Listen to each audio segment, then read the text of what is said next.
I've earned silver status with British Airways for the last 3 years in a row, and this year I'm well on track to earn gold.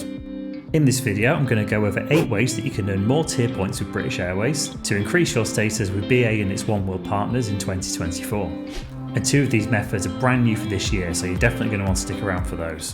But very quickly, let's cover why would you want status and how do tier points work. The first level of status with BA is bronze, and you'll get this when you've earned 300 tier points in a year. You don't get too much for bronze, you do get priority check-in and boarding, and you also get free seat selection 7 days before departure. The most significant benefits start to get unlocked once you've obtained silver status. Silver status for me is probably the best bang for your buck. There's not a huge amount of effort required to obtain silver status relative to the other ones, and the perks you get for that level of status make it really worthwhile. And this is obtained once you've earned 600 tier points. With silver status, you get free seat selection from the time of booking, which can be a real big advantage with BA. They do charge quite high seat selection fees, and choosing a good seat can be a really good perk. Especially if you're flying in economy, having free seat selection is a real advantage because you make sure you're in the exit row for extra space. Silver status also unlocks business class lounge access, and that's not just in the BA lounges but also in their One World partners when you're flying with BA or any other One World airline. You also get extra baggage allowance and a few other perks like a dedicated silver status phone line as well. Gold status is unlocked at 1,500 tier points, so quite a step up from the 600 that you need for silver. You do get some additional benefits of this, of course, so you get first class lounge access rather than business class lounges. You also get access to book seats in row 1. Where available, they'll also block out the seat next to you, so if you are travelling in economy, there's a good chance you'll have the seat next to you free, unless it is a fully booked flight, which is more than common these days. And there's also something called Gold Priority Reward, where you can unlock reward seats if you just pay double Avios, but it's not always too worthwhile to do that unless you're sitting on a big pile of Avios. There are additional bonuses granted at higher tier point levels. Once you hit 2,500, for example, you earn an upgrade voucher. But let's get into how we actually earn these points. So these first 2 I'm going to go through quite quickly. They're not too attainable for most people, so I'll not spend too much time on these ones, but they are just worth mentioning if they do apply to you. The first is you can simply spend a lot of money on booking a lot of flights or booking a lot of premium cabins. Obviously, the more you fly, the more points you earn, and the higher the grade of cabin, the more points you earn as well. So if you're in business class, you're earning a lot more tier points than in premium economy. If you're in premium, you're earning more points than economy. So someone who does have the funds and the time to be able to travel a lot and spend a lot on that will naturally earn status quite easily. The second way that a lot of people do earn their status is travel through work. If you do have a job that requires you to travel internationally quite a lot, it can be well worth making sure that you're booking with the same airline all the time. If you do have some choice over that, if you can make sure that you're always booking with BA or at least with a One World partner and crediting that to BA, you'll soon rack up enough tier points to earn status. And this is traditionally how a lot of people did earn status. It wasn't that common that people would be earning it through leisure travel too much in the past, but that is becoming increasingly more common. So yeah, like I said, those first 2, probably not too much you can do about that if you're not in that situation already. So let's get on to what you can do differently to try and earn a bit more tier points from trips you were doing already anyway. So the next one I want to talk about is to book indirect flights. Tier points are awarded for the individual segments of a trip, so if you fly directly to your destination, only that direct journey earns you points, whereas if you split that up into 2 separate journeys, you'll earn points for both legs. Sometimes this can add up to being quite a lot more points than it would be for just flying direct. So if, for example, you're flying out to the States, you're going to go to Boston, you might find it's a lot more tier points to actually fly into New York, then connect on an American Airlines flight down to Boston. Obviously, it's worth keeping in mind when you're doing this, you are probably making it a lot more inconvenient for yourself, but in a lot of cases it will actually work out to be a cheaper flight. Flying indirect does tend to be cheaper a lot of the time than flying directly, so you can potentially save yourself some money and earn more tier points in the process. The next one I want to talk about is one of the ones that's brand new for this year. So currently there is an offer on the BA Amex Premium Plus card where you can actually earn tier points based on your spending. Now, they're not giving away a lot of points for this.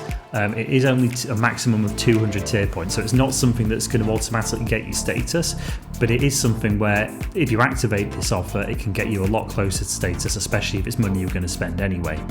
Now, you do have to spend quite a lot to get these points. It is a £15,000 spend that earns you the full 200 points, so Like I said, not something that's worth going out your way to get, but if you are going to be putting that level of spend through the card, well worth making sure you've got that offer activated. The next way, and this is a really useful one at the moment, is BA Holidays. There's currently a BA Holidays offer it runs up until the end of this year, 2024, but it was originally meant to run to the end of 2023 and they extended it, so I wouldn't be surprised if they extend it again. But basically at the moment, if you book a BA holiday of 5 nights or more, and that's including your hotel accommodation for 5 nights or a car hire for 5 nights, you'll get double tier points on that trip. And this has been a really key thing for ourselves in earning status the last couple of years. It's made it really easy. Just booking a premium economy trip and staying for more than 5 nights earns you a lot of tier points, gets you very close to that already. Last year, for example, we went on a holiday to Rio de Janeiro. It was a premium economy trip. We did have a connecting economy trip from Newcastle as well. And that trip earned us enough tier points to get really close to our silver status already, so it only needed a couple hundred more tier points after that one trip. And earlier this year we did a BA holiday where we went to a few different destinations. It involved 5 different flights, 3 different hotel stays, but overall it got us enough tier points to be able to earn silver status from just the one trip. So if you are going away for 5 nights or more, definitely worth seeing if you can do a BA holiday for it. In most cases as well, you do tend to find it's cheaper doing it this way than booking the hotel separately. But even if it's the same amount or slightly more, it's probably still worth doing for the extra tier points if you are chasing status. Next up are upgrades. So I talked earlier on about how booking in a higher, more premium cabin can earn a lot more points. So flying in business class will obviously earn a lot more points. However, appreciate this is outside of a lot of people's budgets, and it's outside of my budget most of the time as well. However, you can sometimes get a good deal by trying to upgrade at a later date. You could ask for an upgrade on the day of travel, you could ask for an upgrade in the weeks or months leading up to it, and often that upgrade cost will be significantly less than if you were to book the business class ticket outright. On a recent BA Holidays trip, we had a flight back from Puerto Rico to Newcastle going via Miami and Heathrow. A couple of months before we were due to depart, we decided to get a price on upgrading the return journey because it was going to be an overnight flight and we quite liked the idea of having business class for that. We were quoted around £700 to upgrade the journey. Now obviously that's not cheap, however it did upgrade not just that overnight flight from Miami to Heathrow, but also our American Airlines flight from Puerto Rico to Miami and also the flight from Heathrow to Newcastle. So for that £700, it meant we were able to fly in business class the entire way, which was a much more pleasant journey home. We then earned a lot more tier points for the journey as a result. And because it was part of a BA holiday, we then earned double points on the additional points that we earned for it now being a business class flight. So this can be a really good way of doing it. Obviously for ourselves, it was still a reasonably expensive upgrade, but I have heard of people getting really good upgrades on the day, particularly for European flights. It's well worth asking. Sometimes you'll be able to see an upgrade offer in the app, or if you're going online to manage my booking. If that's not showing, you can call up BA, ask them how much it is, or on the day you can ask at check-in. The next method I want to talk about is tier point runs. Now this is when you book a trip with the sole intention of earning tier points. This is done by looking for routes where the business class flight is a reasonable enough cost that the tier points you earn are well worth doing. I did this last year for the first time when I decided to fly to Sofia, Bulgaria for just one night. Some people, when they're doing a tier point run, they'll fly back the same day, but I did want to stay over for one night and see a bit of the city. But for that trip, we worked out that we would soon make back the cost from the lounge visits that we would get for the remainder of the year, but also from the seat selection fees that we would save. When you're doing a long haul business class flight, seat selection can often run up to over £100 each. So when you're flying both ways, trying to book good seats next to each other, it can soon really add up. So actually having that free seat selection at the time of booking can actually be a really cash saving thing if you are going to book those seats. A lot of European flights, business class flight is only 40 tier points, but there are a few destinations, and I'll put some of them up on the screen now. A few of these destinations do actually earn 80 tier points, and what you often find is, even though they're earning more tier points, they don't tend to cost as much as some of the Western European ones that are only 40 points. So this gives a real opportunity to be able to book a flight to earn more tier points at a lower cost. When I flew to Sofia, Bulgaria, I did it all just over one weekend, so I flew down to Heathrow. as the Sofia flight departs from Heathrow Terminal 3, it actually means you get to go to all the really good One World lounges that are based in Terminal 3. So there is a BA lounge, and it is quite a bit nicer than the Terminal 5 lounge. It's a lot quieter as well.